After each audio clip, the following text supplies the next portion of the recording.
Hola a todos, bienvenidos a este nuevo video de la serie de Ingeniería de Software. Este video es una continuación del video anterior donde hemos estado hablando de modelamiento en software y en particular de UML. Recordemos un poco algunos elementos que vimos en la clase anterior, sobre todo la estructura de UML, que es un conjunto inicialmente de vistas que me permiten ver el sistema desde un punto de vista o de un aspecto particular. Las vistas tienen una serie de diagramas y los diagramas representan alguna entidad del software. Una vista puede tener muchos diagramas y un diagrama está compuesto por elementos del modelo que conforman el diagrama. Es lo que llamamos los elementos de UML, que son los componentes básicos constructores de diagramas en UML. También es posible extender la semántica del lenguaje gracias a los mecanismos de extensión que nos ofrece UML. Quiero recalcar que estos videos son una introducción general a UML y que a medida que vamos avanzando en el desarrollo del curso, iremos profundizando en cada uno de estos temas. Ahora vamos a mirar los componentes. Esto ya lo habíamos visto en el video anterior, pero quiero ya detallarles un poco los elementos, los diagramas que tiene UML. Ya habíamos visto las vistas en el video anterior y ahorita vamos a ver los diagramas. Les recomiendo este sitio, pueden encontrar otro, pero este es un sitio donde se encuentra información, buena información acerca de los diagramas de UML y de los elementos de UML. Entonces, los primeros que vamos a ver son los casos de uso. Estos diagramas de casos de uso son muy importantes porque en ellos vamos a poder modelar la funcionalidad que el sistema de software expone a sus usuarios y de alguna manera la relación de esos usuarios, que en los modelos de casos de uso se llaman actores, con el sistema. Si observamos un poco la descripción que aparece aquí en esta página, decimos que es un diagrama de los tipos de tipo comportamental porque me permite describir acciones que lleva a cabo el sistema a través de la interacción con los actores. Existen diferentes tipos de diagramas de casos de uso. Están los casos de uso del negocio, pero nosotros en este caso nos interesan los diagramas del sistema. Estos diagramas me permiten de alguna manera expresar la funcionalidad que hemos detectado en los requerimientos externos del sistema y los actores que se relacionan con ellos. Entonces, por ejemplo, aquí podemos observar que tenemos este actor de aquí. Tenemos este actor aquí, tenemos este actor acá, tenemos este actor acá. Este no es muy UML, esto es porque en la página quieren darnos a entender de que este es el actor que pertenece a esta, digamos, a esta entidad, al banco, pero realmente estos son los símbolos válidos. Entonces aquí están las funcionalidades. El sistema me debe permitir hacer un checkout, un pago o un manejo de usuarios. Y el que hace el manejo de usuarios es el administrador, el que hace el checkout es el cliente y el que hace el clerk también me permitía a mí hacer, el checkout. Aquí observamos algunos elementos además del modelo que me permite establecer relaciones, multiplicidad, que es algo genérico en la mayoría de lenguajes que tenemos en la mayoría de modelos que tiene UML. Entonces, resumiendo, los casos de uso me permiten representar la funcionalidad del sistema desde un punto de vista externo y la relación que tienen esta funcionalidad con los actores que se relacionan directamente con el sistema. Ahora, uno de los más comunes y de los más conocidos, digamos que podríamos, esto es una opinión, pero podríamos opinar que quizás es uno de los diagramas más utilizados en UML, que son los diagramas de clases. Vamos a ampliar un poco la vista. Y los diagramas de clases ya no son diagramas de comportamiento. Los diagramas de comportamiento indican como actividad en el sistema. Los diagramas de clase son más bien diagramas estructurales y me permiten me permiten modelar dos cosas. Una es el dominio del problema, es decir, yo en un sistema identifico las entidades principales del sistema que quiero modelar y las entidades que son similares las agrupo en una clase. Por ejemplo, si usted está modelando una biblioteca, pues usted va a encontrar que en general existen varios libros. Hay muchos tipos de libros, pero en general, libro es una clase que se encuentra en el sistema biblioteca. Entonces aquí estamos representando esta clase libro. Aparece también que la clase libro está relacionada con la clase autor. Tenemos aquí otro tipo de clases que es el book item, la cuenta, en fin, una serie de clases que me modelan el sistema. Por ahora no vamos a profundizar más allá de entender que el diagrama de clases son una representación de las entidades que hemos identificado en el sistema que queremos modelar.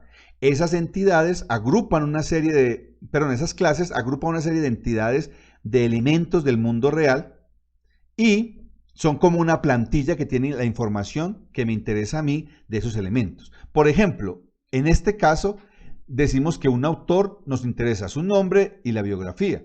Obviamente es posible que en alguna otra instancia, en algún otro dominio, para hacer otro sistema, no solamente me interese el nombre y la biografía, posiblemente me interese también su nacionalidad, su fecha de nacimiento, si ha tenido algún reconocimiento, pero ese no es el caso.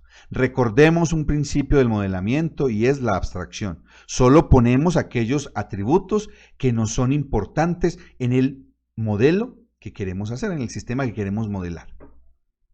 Y como les decía, vamos a encontrar unos elementos que son comunes, como son las multiplicidades, como son las relaciones entre los elementos que se encuentran allí. De la mano de los modelos de clases vienen el modelo de objetos. Vamos aquí, voy a hacer un zoom, un momento, creo que lo tenemos en el 175%. Y los objetos que agrupados todos se representan con una clase, también se pueden modelar. Lo que sucede aquí es que cuando yo modelo objetos, me estoy refiriendo específicamente a un elemento del mundo real con informaciones explícitas.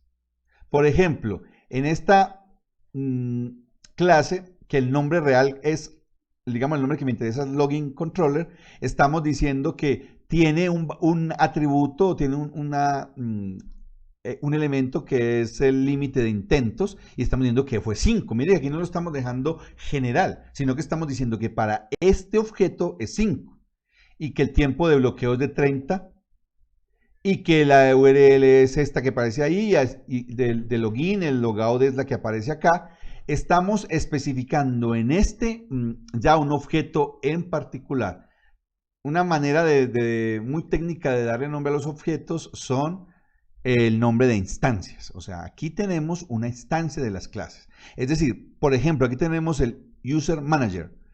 Se supone que este objeto es de una clase que se denomina User Manager. Perdón, aquí todavía es una clase que tenemos específicamente. Aquí sí es el Cookie Manager. Este sí es un objeto donde aparece el Cookie Max Age, que dice ya un valor específico, el Cookie Domain, que también da un valor específico. Entonces, los objetos me representan a mí instancias específicas de las clases.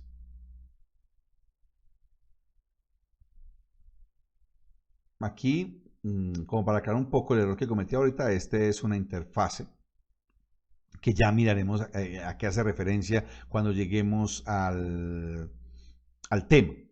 Pero por ahora, por simplicidad, nos quedaremos con que los objetos que nos interesan son este tipo de objetos y poco a poco, es decir, los que ya tienen especificada una instancia de la clase con sus valores que le dan el estado del objeto, en un momento determinado, como los vemos aquí, y ya el manejo de este tipo de objetos anónimos y otro tipo de objetos ya lo miraremos con más detalle a medida que lleguemos a los temas.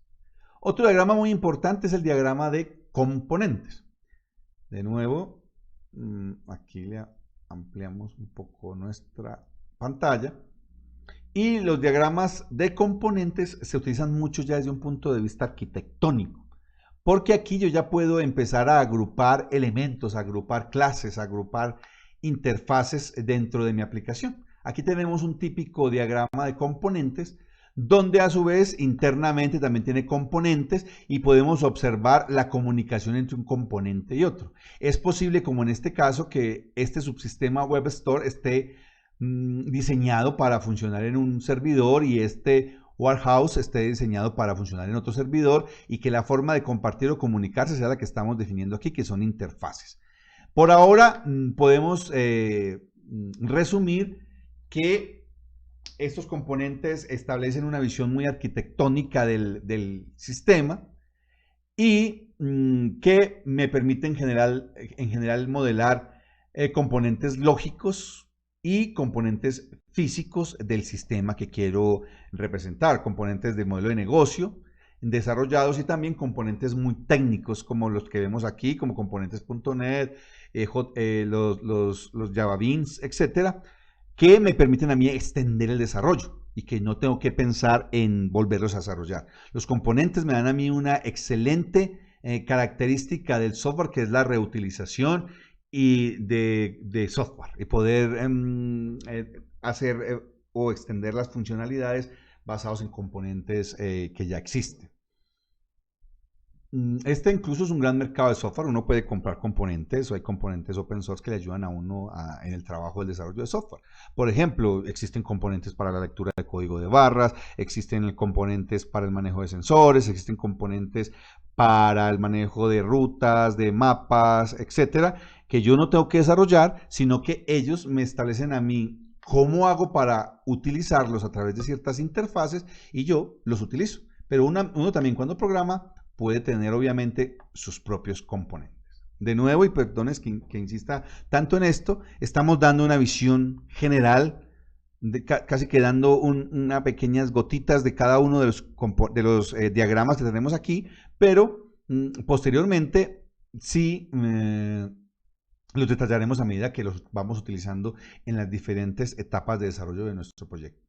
Otro diagrama de comportamiento, recordemos como similar de los casos de uso, que también es un diagrama de comportamiento, es decir, están en el mismo dominio, son los diagramas de actividad muy útiles para entender digamos, el flujo de las acciones o de las actividades, como el mismo diagrama lo especifica, que se van llevando a cabo en un sistema.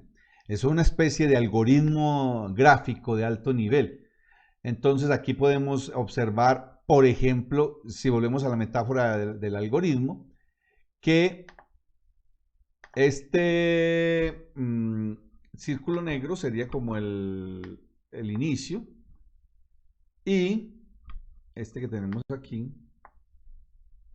y este sería el final del algoritmo. Esta sería una actividad, esta es la siguiente, la fecha me va dando como el flujo de las actividades que voy desarrollando. Estas actividades pueden estar parametrizadas, es decir, que necesitan esta información para realizar la actividad. Y esta es una forma de hacer ese tipo de diagramas de actividades. Aquí, por ejemplo, estamos observando que cuando se llega aquí es posible que por alguna razón se vaya por este lado o es posible que se vaya por este, dependiendo de la evaluación que se está haciendo aquí, sea verdadera o sea falsa. Entonces, haría una acción anterior, una acción antes de terminar, o aquí terminaría. Existen varias formas de representar los diagramas. Aquí, por ejemplo, yo estoy definiendo quiénes son los que o en dónde se realizan estas actividades que aparecen aquí, a pesar de que me estoy refiriendo a un solo diagrama. También lo puedo hacer de manera vertical. Y ya cuando lleguemos al caso específico, pues profundizaremos más. Aquí, por ejemplo, estamos diciendo que el cliente hace la actividad de comprar y aquí se sigue otra actividad posterior a esa.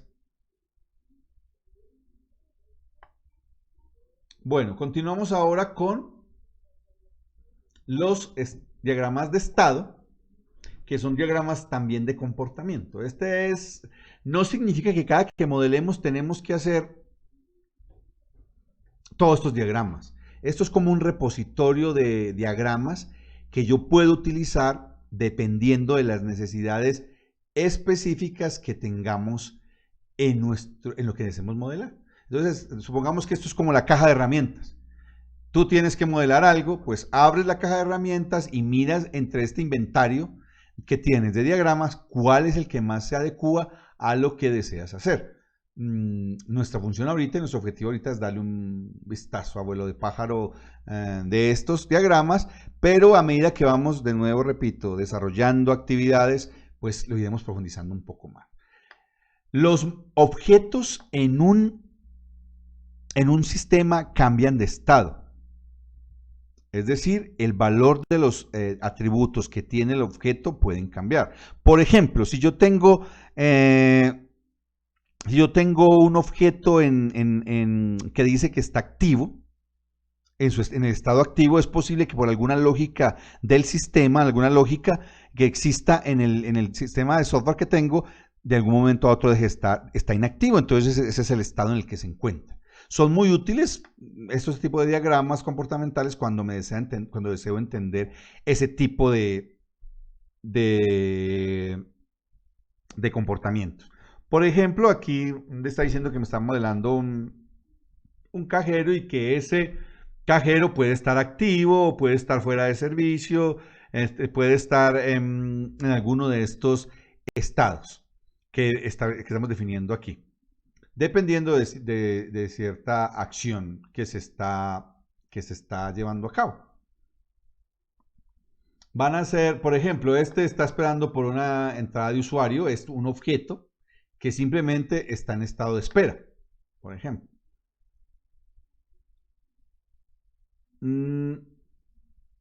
Miremos aquí si de pronto hay uno un poquito más completo. Aquí entra el usuario y ahí está el estado en el que se encuentra esa entrada de usuario, un punto de salida. Bueno, hay muchos, aquí estamos viendo como todo el proceso de los diagramas de estado.